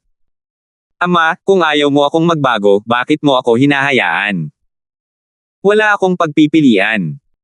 Bumantong hininga si Ethan at sumulyap sa ninuno ng dragon, hindi ako ang may karapatang magdesisyon. Nakangiting tumango ang ninuno ng dragon, oo, makukuha ko ito kahit tumanggi ka. Kailangan natin ng lakas ngayon. Sa pamamagitan lamang ng 5 dakilang sagradong hayop magkakaroon tayo ng pinakamalaking kapangyarihan. Mag-isa lang tayo, hindi tayo makakalaban ng soberano sa langit. Alam ito ni Ethan, ngunit naguguluhan pa rin siya. Iwan mo muna sa akin ang pangalawang henerasyon. Sisiguraduhin kong mahukay ko ang lahat ng potensyal niya. Patuloy ng ninuno ng dragon, ang kanyang tono ay walang kapintasan. Tumango si Ethan, ngunit hindi pumayag si Novar, niyakap ang kanyang leeg at umungol, hindi, gusto kong sumama kay tatay. Kahit gaano pa kagaling ang batang ito, tao lang din siya at walang ideya sa tunay na kapangyarihan ng maluwalhating Thunder Phoenix. Gayunpaman, matatag ang tono ng ninuno ng dragon, maaaring matalas ang isip mo ngayon at maiintindihan mo pa ang paggamit ng Berserk Purple Lightning, pero masyadong mabagal iyon. Sa pamamagitan ng pagsasanay kasama ko, malalaman mo agad ang lahat ng kasanayan ni Thunder Phoenix. Makakauwi ka kasama niya mamaya, pero ngayon kailangan mong manatili sa akin para makasiguro kang hindi ka maliligaw.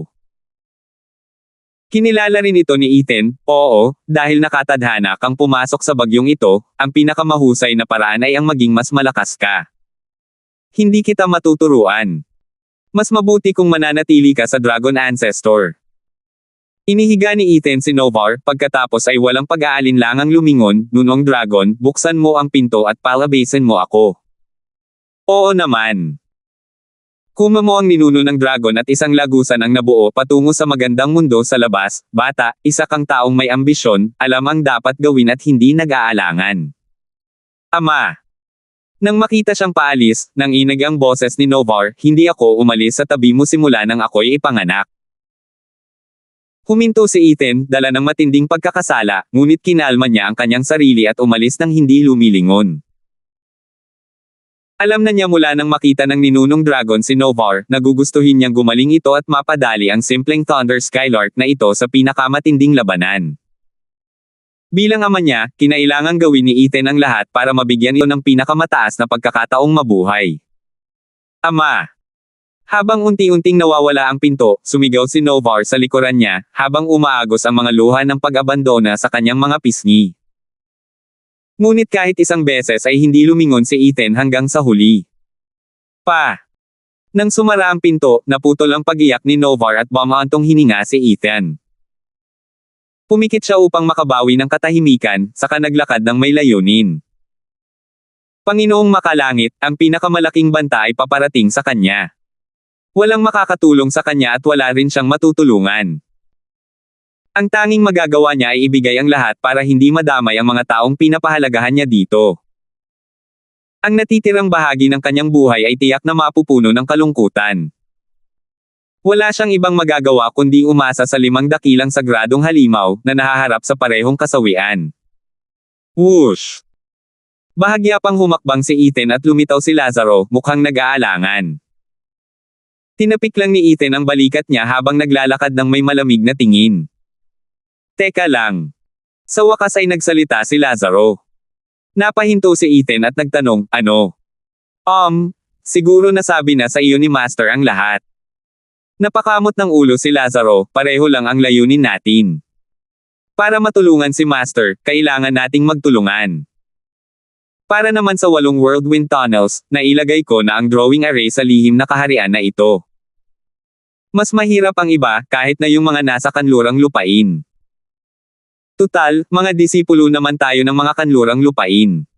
Tapos ka na ba? Aalis na ako, malamig na sabi ni Ethan. Nagsimula si Lazaro, teka, sinabi ni Master na iset natin ng sabay-sabay ang recoil array. Hindi kita kailangan. Pinutol siya ni Ethan, manatili ka lang na disipulo ng mga taga-kanlurang lupain. Kaya ko yan ang mag-isa. Isa pa, iniligtas mo ang buhay ko at tiyak na babayaran kita. Nanginginig ang buong katawan ni Lazaro habang pinapanood ang pag-alis ni Ethan. Napaangat ang panga niya at sumigaw, "Kuya." Gulat na gulat, sa wakas ay huminto si Ethan sa kanyang paglalakad, at tumingin sa kanya ng kakaiba, "Anong tawag mo sa akin?" "Kuya." Nag-alangan si Lazaro habang nakayuko ang ulo, may mga patakaran ang mga sagradong halimaw, kaya ang mananalo ang siyang magiging hari. "Dahil natalo ako sa iyo, ikaw ang nakatatandang kapatid." Tumalikod si Ethan at nagpatuloy sa pag-alis, "Patakaran iyan ng isang halimaw, mga lalaki tayo. Gayunpaman, gagantihan ko ang ginawa mo. Wala nang iba pang namamagitan sa atin."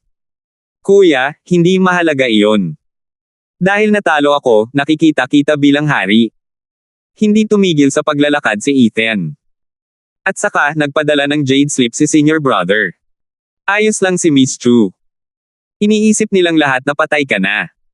Minamadali ako ng Double Dragon Manor na bumalik at magulat. "Kuya, sumama ka sa akin, o gusto mo bang padalhan ko siya ng mensahe?" Nanginginig na huminto ulit si Ethan, saka bumilis na umalis, "Hindi, sabihin mo lang. Patay na ako. 802. Kunin mo na ang mga balahibo mo. Ang pinakamagagandang balahibo ng espiritual na halimaw sa ika-4 na antas na mahahanap mo. Bakal, itim na bakal, anumang kailangan mo upang makagawa ng pinakamatatalas na espiritual na sandata. Kunin mo na ang mga halamang gamot mo rito. Para sa mga mahimalang luna sa 3 baitang. Punong-puno ang palengke ng mga nagtitinda na sumisigaw ng kanilang mga paninda. Nadala sila ng maiingay na mga taong papasok at paalis, nagtatawad at nagtatalo, palaging nag-aagawan para sa kita. Sa gitna ng dagat ng mga taong ito, tila may isang nag-iisang figure na lumulutang dito, ang kanyang itim na balabal ay kumakaway sa hangin. Nang tumangala siya, ang malamig niyang mukha ay bumagay sa maingay na tanawin. Paglingon niya sa paligid, nakakita siya ng mga taong may mahahabang ilong, malalaki ang mata, at mga kakaibang mukha na hindi katulad ng sinumang nakita niya sa Titans. Muling yumuko si Ethan at naglakad sa gitna ng karamihan at umalis dito. Dito sa ibaba, sa kabisera ng Imperyong Quanrong, siya ang dayuhan. Parang isang maliksi na pusa, nawala ang bakas ni Ethan nang walang nakakapansin. Huminga ng malalim si Ethan at lumutang sa mataong kalye na parang multo. Simula nang umalis siya sa Ultimate Clarity Sect, alam na ni Ethan ang panganib na kanyang kinahaharap, nakatadhana siyang pumunta sa mundong ito ng mag-isa. Ngunit matapos itong pag-isipan, hindi pa rin niya maiwasang gustuhing makita silang muli. Sina Elder Yuan, ang Larsen clan, at haha, huwag pansinin Clara. Natatakot siyang baka hindi na siya umalis kapag nakita niya ito. Ito ay isang uri ng tahimik na pamamaalam. Mag-isa niyang haharapin ang makalangit na soberano. Napakadali lang dahil may whirlwind tunnel mula sa sketch ng ninuno ng dragon na papunta sa kanya. Dahil dadaan lang siya, mabuti pang mag-iwan na lang siya ng drawing array. Ngunit ang mapa ng ninuno ng dragon ay isang kaoy na hinalang dibuho, isang tunay na baguhang pintor. Parang 8 lokasyon lang ng mga tunnel ang alam niya at iyon lang naman. Mabuti na lang at alam niya ang magaspang na lokasyon, nang walang maipaliwanag kung saan eksaktong lugar. Mas mabuting makinig ka habang nandito ako. Napahinto si Ethan nang may ngiti. Sa tabi niya ay isang maingay na restoran. Pagdating sa pakikinig, ang lugar na ito ang pinakamagandang lokasyon. Dahil sa natipong espiritual na enerhiya ng Whirlwind Tunnel, tiyak na magdudulot ito ng ilang kakaibang pangyayari na hindi maaaring palampasin ng mga tao. Tiyak na mas marami pang malalaman ang isang katutubo. Tumangala si Ethan habang naglalakad palapit dito, at natuklas ang binubuo ito ng 83 metrong malalaking bato. Napakabastos ng mga Quanrong, kahit ang kultura nila ay nagpapakita nito. Mula sa gate hanggang sa kanilang mga tahanan, walang anumang bagay dito ang nagbibigay inspirasyon sa kadakilaan. Kung ikukumpara sa tarangkahan ng kabisera, doble ang taas nito kumpara sa tarangkahan ng Titans, ngunit hindi kasing kinis. Ang kabisera ng Titans ay isang likhang sining, puno ng kagandahan at kahusayan. Bawat sulok ay pinag-isipan, bawat sulok at siwang na ginamit. Samantalang ang kabisera ng Quanrong, mukhang napakalaki lang. Maganda naman ang laki, oo, pero ang mga batong ginamit sa mga gusali ay hindi pantay, na parang basta na lang nabuo. Marahil ganito ang kanilang kultura na nakabatay sa kapangyarihan at hindi pinapansin ang mga detalye.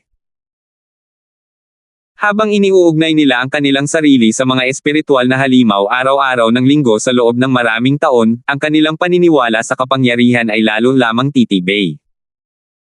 Maliit ang posibilidad na lumitaw ang sinumang pantas tulad ng tatlo sa Titans. Ngunit ito rin ang dahilan kung bakit nagkakaisa ang mga Quanrong habang ang Titans ay puno ng mga nagtatalong hanggal na nagpapahina sa imperyo. Ang aspetong ito pa lamang ay magpapakita na ang tigang na bansang Quanrong ay mas malakas kaysa sa Titans. Tunay ngang kamangha-mangha ang langit na lumikha ng mga kahangahangang pagkakaiba, mahina ngunit malakas, hahaha. Ngumiti si Ethan habang papasok. Nakita siya ng waiter at kumaway, kakain ka ba o mag-iistay? Tahimik ang kwarto namin, pero medyo mahal. Hindi na kailangan, doon na lang ako sa pasilyo. Umiling si Ethan at naupo sa isang mesa. Yumuko ang waiter at nakitang natatakpan ng balabal ang mukha ni Ethan, panauhin, dayuhan ka ba? Oo. Kung gayon saan ka? Tinitigan siya ni Ethan, ano, kailangan ko pa bang magpaliwanag para manatili rito? Hindi, may mga labanan lang kamakailan at kailangang mag-report ang mga dayuhan. Napatigil ang waiter. Bumantong hininga si Ethan at hindi siya pinansin. Hindi niya masyadong inisip ang isang sekta na nasa mababang antas ng 3 pangkat na nagpoprotekta sa isang imperyong nasa 3 antas. Simula nang gamitin ng ninunong dragon ang gininto ang apoy upang muling buuin ang kanyang katawan, kanyang cultivation ay umabot sa 8 layer ng Radiant Stage. Kung tungkol naman sa kanyang kapangyarihan, ito ay lumago ng mabilis, hindi lamang limitado sa draconic form na mayroon si Lazaro, na matigas at puno ng decimating golden flame, kundi pati na rin sa paggamit ng apocalyptic thunder flame eye. Kaya nga wala siyang pag-aalinlangang pumunta rito. Mas gugustuhin lang niya kung hindi siya magtampo. Taga-Titans ako, may problema ba? Taga-Titans ka ba? Gulat na sigaw ng waiter at tiningnan siya ng may puot. Dahil doon, napalingon ang lahat at nagtama ang mga mata nila ng may hindi magandang tingin. Bakit, ayaw mo kay Titans? Tiningnan ni Ethan ang mga tao sa paligid. Nagngangalit ang mga ngipin ng waiter, at nabulyaw, iyon na nga ang pinakamaliit na bahagi. Tayo ay mga mortal na magkaaway. 8 taon na ang nakalilipas, ninakaw ng Titans ang ating pinakamayayamang lupain, na nagtulak sa atin na lisanin ang ating mga tahanan at mamuhay sa kahirapan. Marami sa ating mga sundalo ang namatay sa digmaan kasama ang Titans, kaya sabihin mo sa akin kung makakalimutan ko ang ganitong puot. Ang digmaan ay tungkol sa kamatayan. Mamatay ka, o ako. Normal lang ito. Bukod dito, kayo ang unang sumalakay sa amin. Ang digmaan ay nasa loob din ng Titans. Kayo ang mga umaatake, kahit na nabigo kayo sa huli. Kinamot ang ilong ni Ethan at nagsalita, ikaw ang unang sumugod pero nabigo ka. Ngayon sinisisi mo pa kami sa pagbangon. Sumimangot ang waiter at nagmura, Humph, anong alam mo? Ito'y baluktot na plano ng Titans. Sabi nila dapat natin silang tulungan na ayusin ang kanilang kaguluhan, para lang tawagin tayong mga mananakop at saka nakawin ang ating lupain.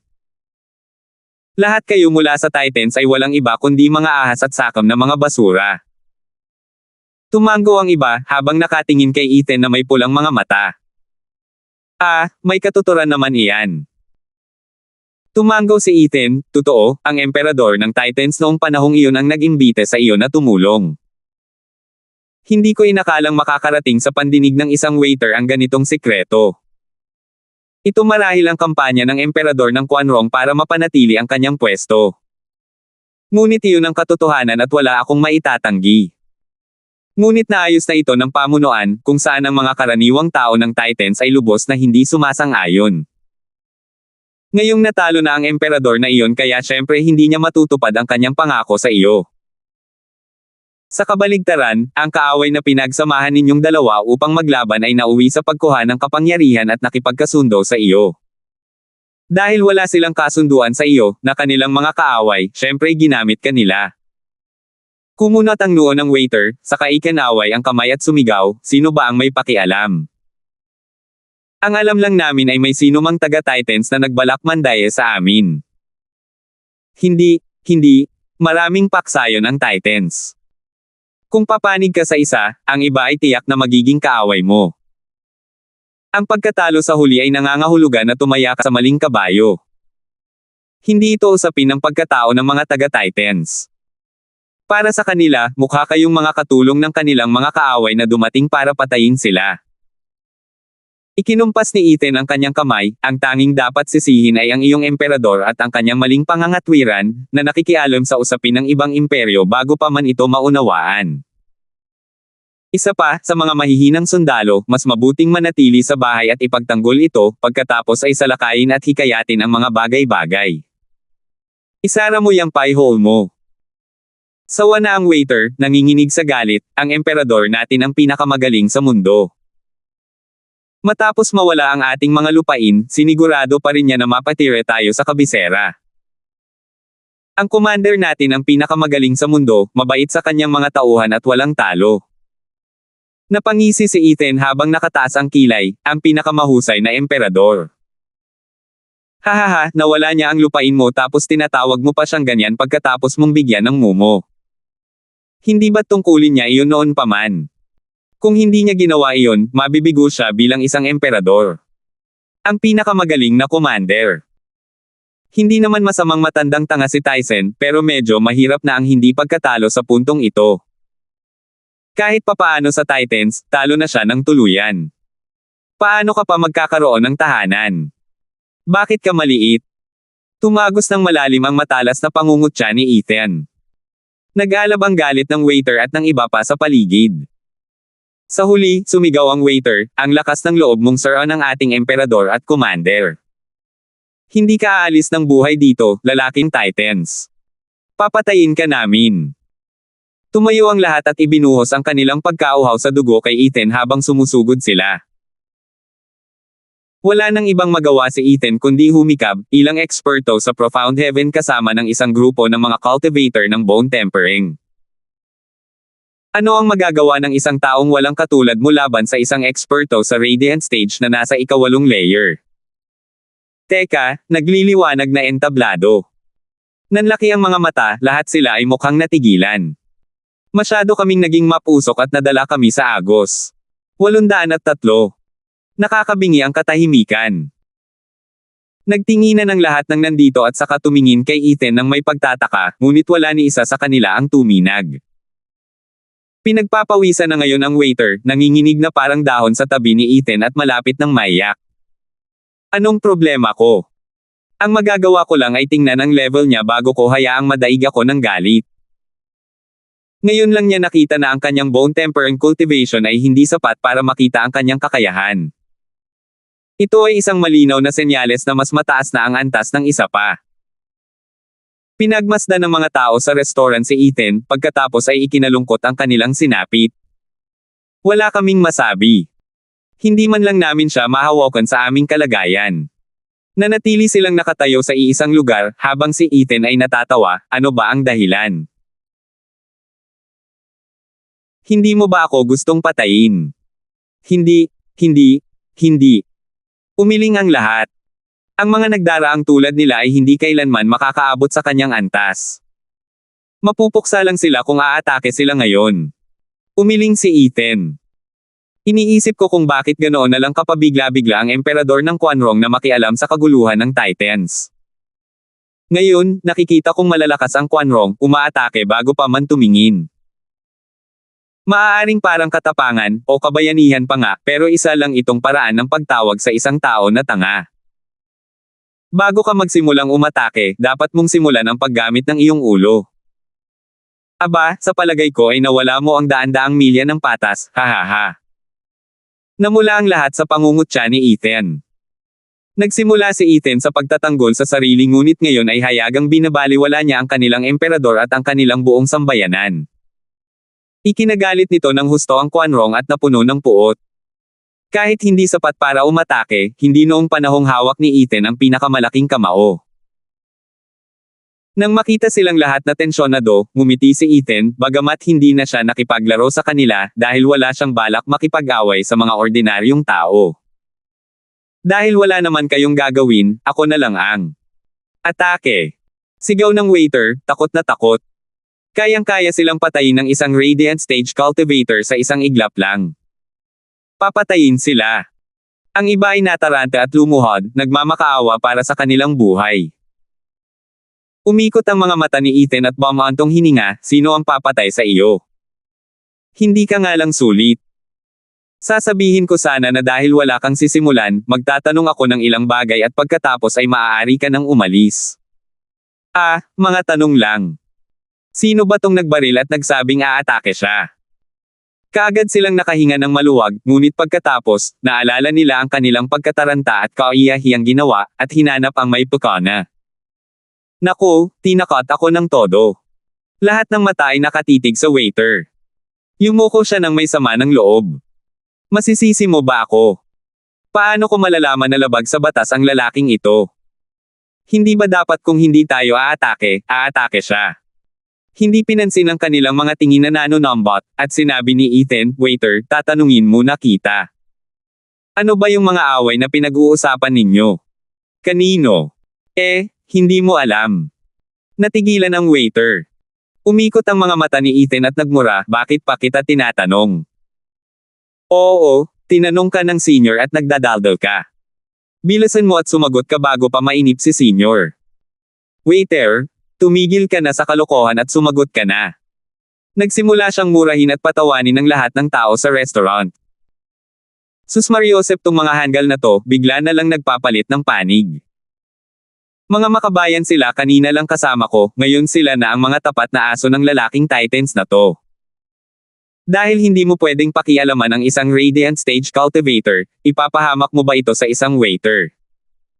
Kumunat ang noo ni Ethan at tinitigan sila para tumahimik. Yumuko ang waiter, Sir, may digmaan kami sa Titans.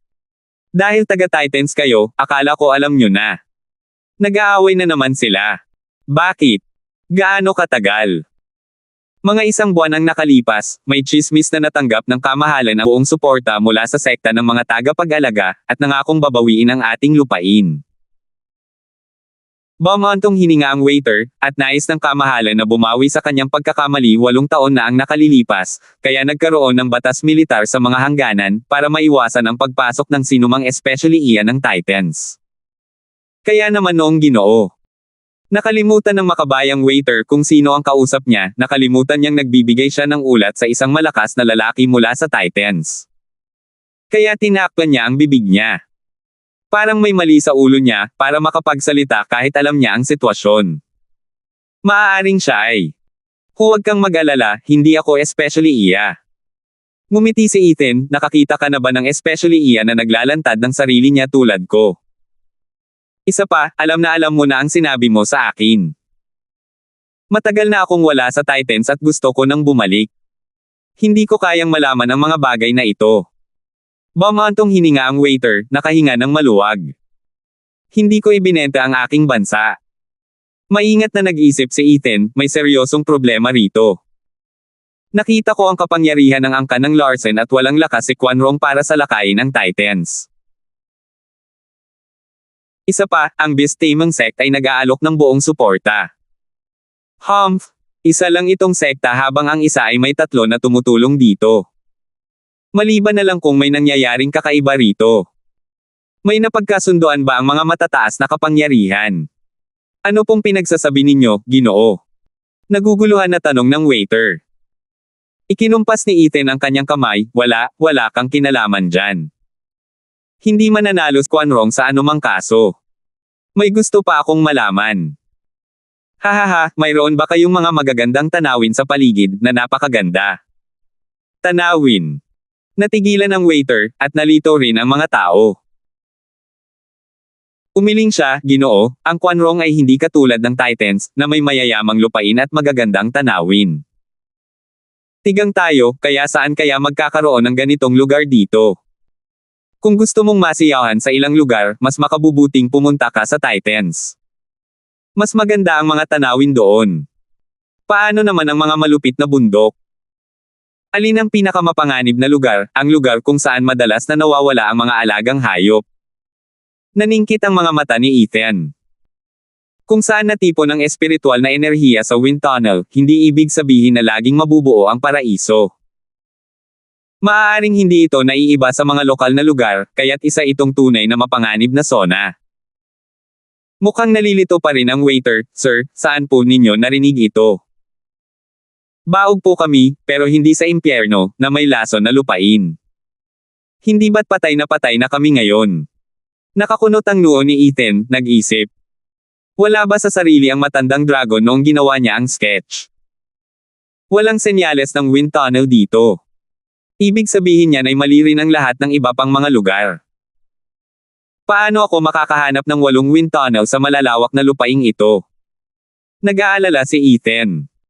Hindi sumilip ang waiter at ang iba pa, sa takot na baka mapatay sila nito. Naghintay ang lahat doon sa kanyang mga sasabihin. Nasaan ang may-ari?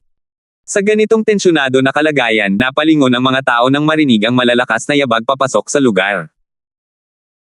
2 lalaking may malalaking katawan na nakasuot ng mamahaling damit ang naglakad pasulong, ang kanilang matipunong pangangatawan ay malinaw na nagpapakita na sila ay nasa tugatog ng Profound Heaven stage. Inireserba na ng ika-6 na prinsipe ang lugar na ito. Kailangan na ninyong lahat na umalis. Nakataas ang dibdib ng 2 matitipunong lalaki, mukhang mayabang at mayabang. Bagamat hindi nila nakita ang kakaibang takot na sumunod. Sa katunayan, ang mga tao ay nagmamadaling tumatahimik. Anong nangyayari dito? Bingi ba kayong lahat? Inireserba na ng ika-6 na prinsipe ang lugar na ito. Lumabas ka na. Muling tumahol ang 2 at tiningnan ng mga tao ang 2 matitipunong lalaki, sinusubukang magbigay ng pahiwatig sa kanila. Nakikita mo ba siya? Hindi siya pwedeng ma-offend kaya kalma lang. Huwag mo siyang istorbohin at baka maintindihan nating lahat. Gayunpaman, hindi na muling sumigaw ang 2 kalamnan nang umalangaw-ngaw ang malamig na tono ni Ethan, "Sino ang mga baliw na asong tumatahol sa aking tainga? 804. Ang lakas ng loob mo." Nasanay na ang 2 sa pagsunod sa gusto nila, kaya nagsimula silang sumigaw sa reklamo ni Ethan. "Sino ka para guluhin ang ika-6 na prinsipe?" Boom! Naputol ang kanilang pagtatalo dahil sa isang pagsabog. Sumabog sila na parang ambon ng dugo habang ibinababa ni Ethan ang kanyang suntok habang nananaghoy. "Saan ako dapat pumunta mula rito?" Sira na ang sketch. Namutla ang mga tao sa restaurant, at ang ilan ay nakahandusay pa sa sahig. Isang suntok lang mula sa isang 8th-layer Radiant Stage Expert at 2 Peak Profound Heaven Cultivator ay namatay na walang natira kahit isang bangkay. Namatay sila nang hindi man lang alam ang mangyayari. Napaka-brutal ng lalaking ito, walang pigil. Mga tauhan ng prinsipe ang 2 iyon. Lalong lumakas ang takot ng lahat nang tumingin sila kay Ethan, na nanginginig sa kanilang kinatatayuan. "Elias, Milton, tapos na ba kayo?" Malapit nang dumating ang prinsipe. Isang matandang boses ang narinig mula sa isang lalaking may puting balbas.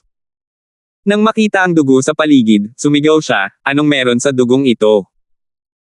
Hindi ba't sinabi ko na sa inyong mga batang walang hiya na huwag pumatay? Paano kayo magpipisto kung may dugo sa paligid? Ang hirap din linisin." Nagtinginan ang mga tao sa matanda ngunit nanatiling tahimik.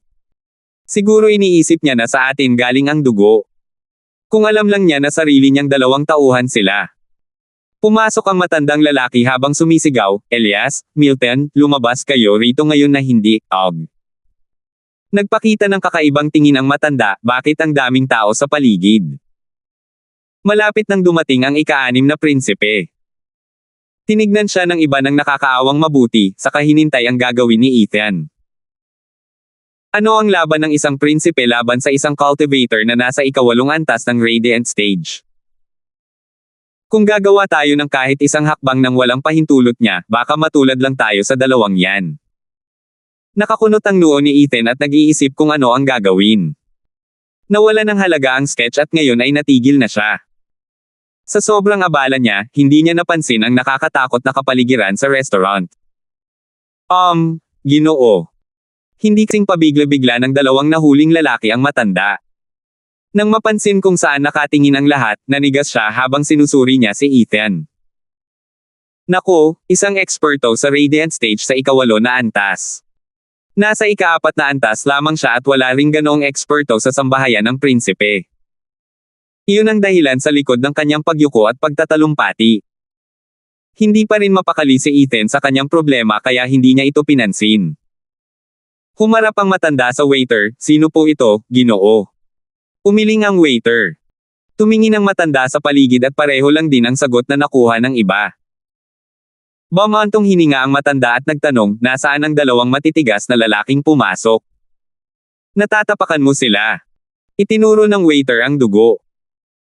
Nanginginig ang matanda at tiningnan ang pulang bagay sa sahig, pagkatapos ay sa natatarantang si Ethan nang mapagtanto niya ito. Siguro nainis ang lalaking ito sa kapalpakan ng dalawang to kaya humantong sila sa ganito. Masama ito. Hindi maganda ang makipaglaro sa isang napakalakas na eksperto. Kailangan ko nang ayusin ito ngayon. Pero binaliwala niya ako, na 4 na patong ang mas mababa sa kanya. Dahil wala akong magagawa, hihingi ako ng tulong. Paika-ika nang umatras ang matandang lalaki ng 2 hakbang, saka tumakbo ng napakabilis. Natigilan ang mga tao. At tinatawag mo ang iyong sarili na isang lalaking nasa serbisyo ng ika-6 na prinsipe. Mga basta-basta na tulisan na tinatakot ang mahihina at tinatakasan ng sinumang malakas. Tanging si Ethan lang ang nasa isip niya, hindi niya namalayan ang pangyayaring ito. Whoosh! 4 na makapangyarihang enerhiya ang pumasok sa restoran ilang sandali pa at pinilit ang mga bisita na umatras. 4 na elder ang pumasok, isa sa kanila ay ang lalaking nauna. Ngunit ang pinuno ay isang lalaking blonde na may matatalas na mata at mas malakas. Alam na alam ng mga tao sa restaurant noon pa man na isa talagang eksperto ang lalaking ito. Marami sa mga nakatitig sa kanya ang nahihilo at gulat na gulat. Dahil napakalakas ng 4 na ito, plano ba nilang harapin ang eksperto ng Titans? Mangangahulugan iyon ng isang brutal na labanan. Hindi ba't matatapos na lang iyan sa atin bilang collateral? Hindi mapakali ang mga tao ngayon, nagdarasal sa sino man dyan na huwag madamay sa gulo na ito. Higit pa sa kanilang inaasahan nang makita nila ang blonde na elder na yumuyuko sa harap ni Ethan, "Ako si High Venerable Benji ng ika-6 na prinsipe mula sa Imperyong Quanrong. Hinihiling ko sana na huwag mo nang pansinin ang bastos na ugali ng aking mga tauhan. Lumayas ka." Dahil ang pinakamalakas na si Benji ay isang patong lang ang mas mababa sa kanya, wala itong pakialam kay Ethan. Natigilan si Benji, at saka siya nailang.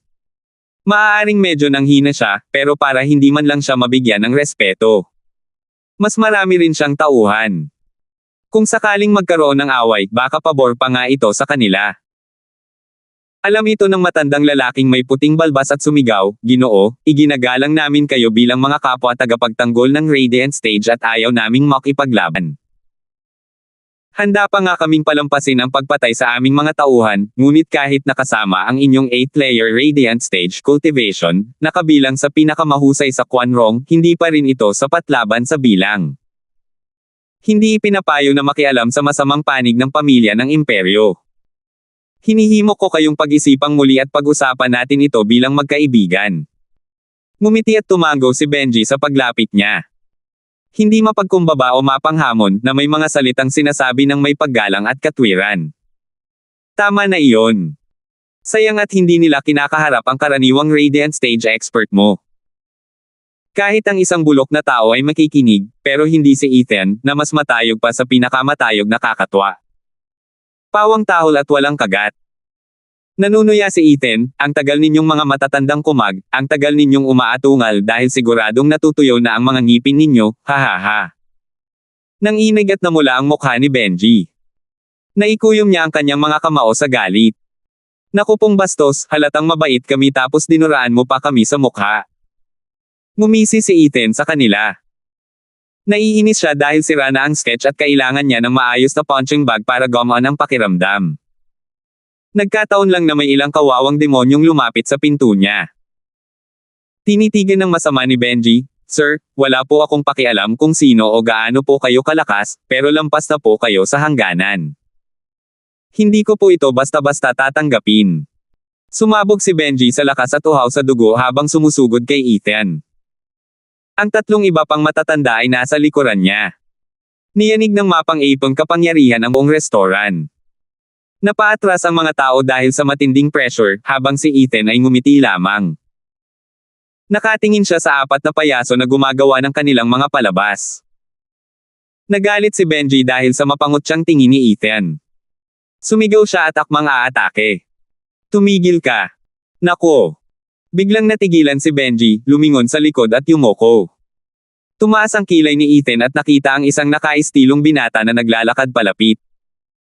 Siya siguro ang kanilang Panginoon, ang ika-6 na prinsipeng iyon. Hindi pinansin ng prinsipe ang mga matatanda, at gulat na tiningnan si Ethan. Nanginginig ang kanyang mga hakbang, nanginginig ang kanyang mga labi, ikaw ay. Oo, ako ang pumatay sa 2 mong aso. Ngayon, may 4 pang aso na kumagat sa akin, kaya dapat ay papasok ka lang pagkatapos nito. Hindi mo na kailangang magyabang pa, dahil pamilyar ka na sa dulang ito. Hintayin mo na lang silang mapatay. Kung gusto mo pa ring mamatay, ayos lang sa akin na paalisan ka na rin. Kumaway si Ethan sa kanya na parang isang pulubi. Galit na galit ang mga matatanda at gustong punitin si Ethan. Pero ang binata ay sumasayaw sa tuwa, ikaw pala si Ethan. Kumusta ka pa? Ako ang pinakamalaki mong tagahanga. Ha. Naguluhan si Ethan, kung tutuusin. Salamat po at sinamahan ninyo ako, ingat lagi mga master.